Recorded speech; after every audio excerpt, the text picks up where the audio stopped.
হরে কৃষ্ণ। নমস্কার বন্ধুরা, আজ চলে এসেছি আরও একটি নতুন ভিডিও নিয়ে।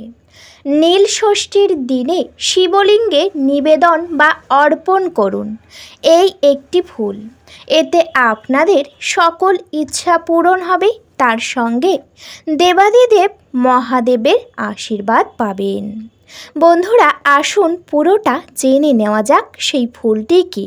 তার আগে বলি বন্ধুরা, আপনাদের কাছে একটি ছোট্ট অনুরোধ, আপনারা আমার চ্যানেলে নতুন হলে অবশ্যই চ্যানেলটিকে সাবস্ক্রাইব করে আমার পাশে থাকবেন। বন্ধুরা, বাংলা বছরের একেবারেই শেষে চৈত্র সংক্রান্তির আগের দিন পালিত হয় নীল ষষ্ঠী। অনেকে একে নীলের পূজাও বলে থাকেন। সন্তানের মঙ্গল কামনায় এই দিন মা ষষ্ঠীকে পুজো অর্পণ করা হয়।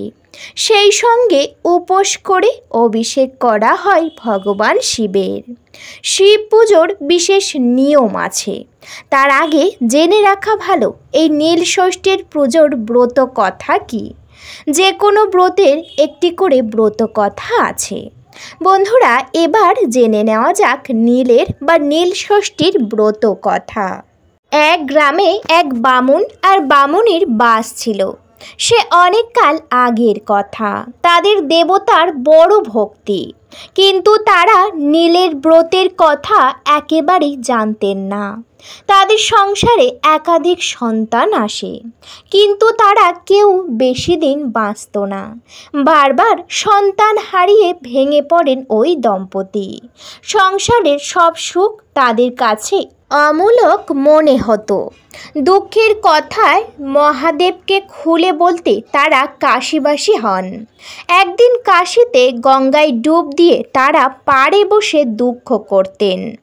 এমন সময় ঘটল এক অলৌকিক ঘটনা। কোথা থেকে এক বুড়ি এসে তাদের কাছে জানতে চাইল, তোরা কাঁদছিস কেন? বামুনিও কাঁদতে কাঁদতে তাদের বারবার সন্তানের মৃত্যুর কথা জানালো ওই বুড়িকে। ওই বৃদ্ধা ছিলেন ছদ্মবেশে মা ষষ্ঠী। তিনি যখন জিজ্ঞাসা করলেন তারা নীল ষষ্ঠী ব্রত করেন কিনা, তারা তো অবাক। বামুনি জিজ্ঞাসা করল, সে আবার কি?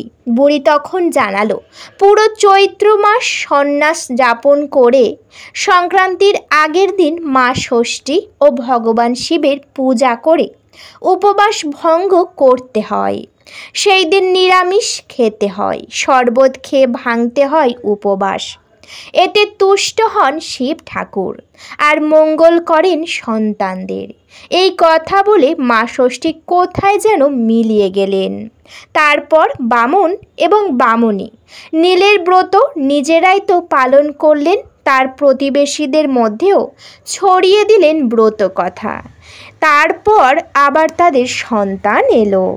বন্ধুরা, এটা হলো নীল ষষ্ঠীর ব্রত কথা। এই নীল ষষ্ঠী বা নীলের পুজোর দিনে সবাই নানান রকম ফুল দিয়ে দেবাদিদেব মহাদেবের কাছে নিবেদন করেন, কিন্তু অনেকেই জানেন না এই ফুলটি ছাড়া একেবারেই বলা চলে পূজা অসম্পূর্ণ। এই ফুলটি দেবাদিদেব মহাদেবের অত্যন্তই প্রিয়। ঠিক তেমনই আপনারা কিন্তু সারা দিন উপবাস করে থাকবেন। উপবাস করার পরে কারোর সঙ্গে ঝগড়া ঝামেলা বিবাদ কলহ একেবারেই করতে যাবেন না। চেষ্টা করবেন সবাই মিলেমিশে থাকার।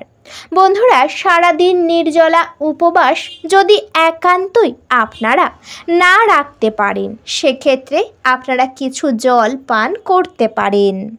এইভাবে আপনারা উপবাস রাখতে পারেন। বন্ধুরা, যদি আপনাদের বাড়িতে শিবলিঙ্গ থাকে তাহলে অবশ্যই সারাদিন নির্জলা উপবাসের পর সন্ধ্যাবেলাতে শিবলিঙ্গকে একটি পাত্রর উপরে বসাবেন।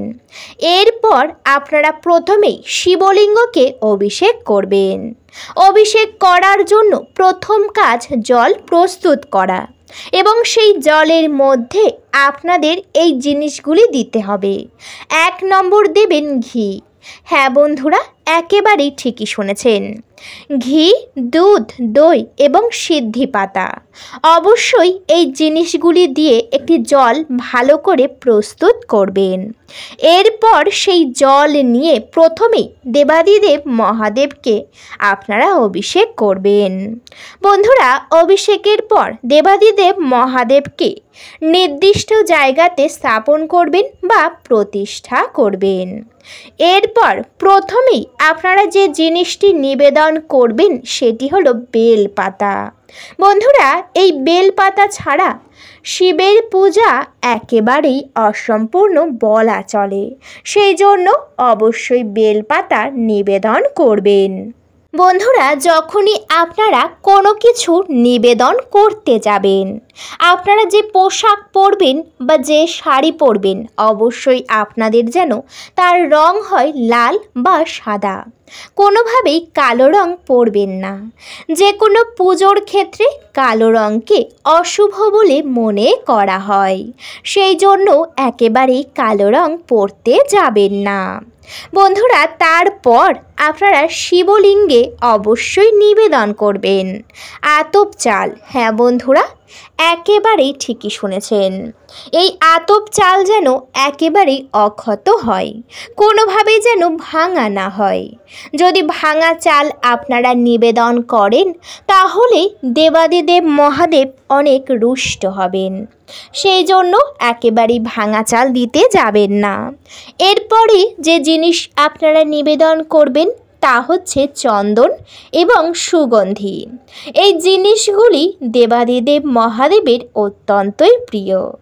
যখন আপনাদের এই জিনিসগুলি নিবেদন করা হয়ে যাবে, তারপর আপনারা অবশ্যই করে নিবেদন করবেন এই ফুলটি। বন্ধুরা, দেবাদিদেব মহাদেবের অত্যন্তই প্রিয় ফুল হলো ধুতুরা ফুল।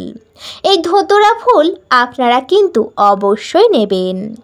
আপনাদের কাছে যে ধরনের ধুতুরা ফুল রয়েছে, হতে পারে বেগুনি বা নীল রঙের বা হতে পারে সাদা রঙের, যে ধরনের আপনাদের কাছে রয়েছে সেই ধুতুরা অবশ্যই নেবেন।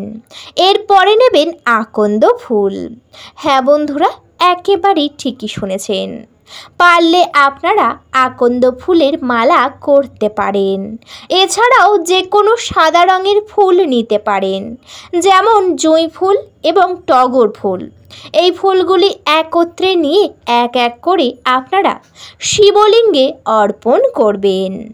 যখন এই ফুলগুলি আপনাদের অর্পণ করা হয়ে যাবে, তারপর অবশ্যই আপনারা এই ফুলটি নিবেদন বা অর্পণ করতে ভুলবেন না। বন্ধুরা, এই ফুলটি দেবাদিদেব মহাদেবের অত্যন্তই প্রিয়। এই ফুলটির নাম হলো অপরাজিতা বা নীল অপরাজিতা, যার আরেক নাম হলো নীলকণ্ঠ।